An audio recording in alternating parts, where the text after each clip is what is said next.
সেই মহান মানুষটি শ্রী আবি চ্যাটার্জি আমাদের সামনে মঞ্চে। আমরা তাকে বরণ করে নেব। আমরা বরণ করব আমরা আমাদের সভাপতি শ্রী তপন ভট্টাচার্য মহাশয়কে আমি ডেকে নিচ্ছি। মুশকিল একটাই হয়েছে যে আমি ঠিক তপন দা বলবো না কি বলবো সেটা একটা মুশকিল আছে, কারণ ওনার কন্যা আমাকে দাদা বলে, তো সেই সূত্রে সম্পর্ক পাতালে অন্যরকম সম্পর্ক হয়। তবে একতার সূত্রেই ওনার সাথে আলাপ এবং প্রবীণ, কিন্তু মনের ভিতর থেকে মানসিকতায় ভালোবাসায় এখনও নবীন আছেন, তাদেরকে নিয়ে কিছু ভালো সময় কাটানো। তো সেরকম একটা অনুষ্ঠানে আমি আসাতে যদি আপনাদের কিঞ্চিত বিন্দুমাত্র ভালো লেগে থাকে, সেটাই আমার সব থেকে বড় পাওয়া হবে। কারণ একটা জিনিস আমরাও বুঝতে পারি, কারণ আমাদের বাড়িতেও আমাদের সিনিয়ররা আছেন, আমাদের প্রত্যেকের কাজের ব্যস্ততায় হয়তো বেশি সময় আমরা তাদের সঙ্গে কাটাতে পারি না। তারা চান আরেকটু বেশি সময় কাটাই, এবং সেই নিয়ে তাদের সঙ্গে মাঝে মধ্যেই একটু ঝগড়া বিবাদও লেগে থাকে।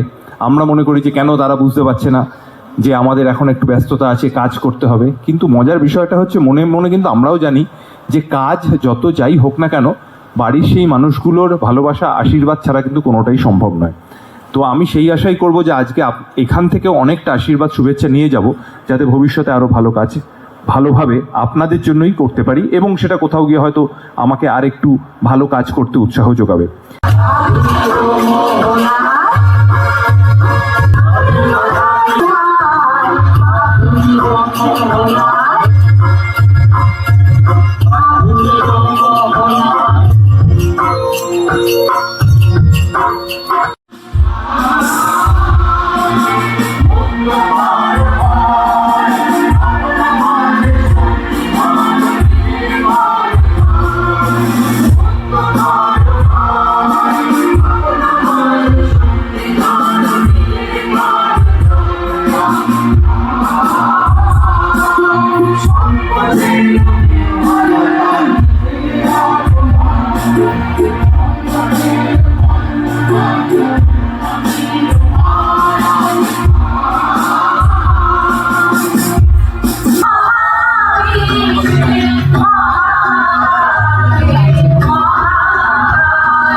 এখানে চা খেয়ে যাও, আমার এখানে চা খেয়ে যাও।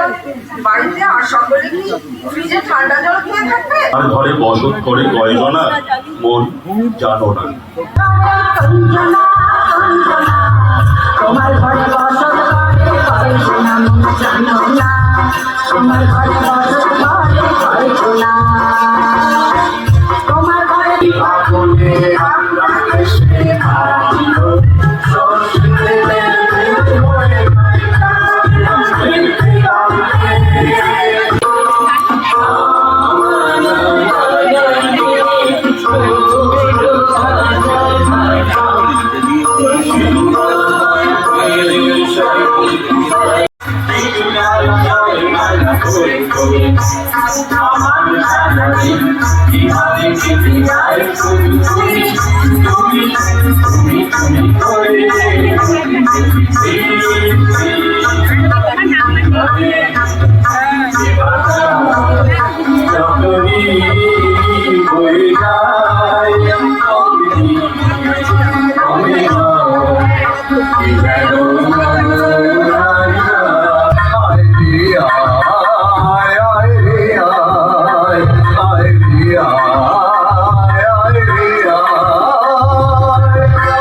আলমারির প্রথম থাকি সে রাখলো সব নীল শাড়ি, হালকা একটা নীলকে জড়িয়ে ধরে বলল, তুই আমার আকাশ।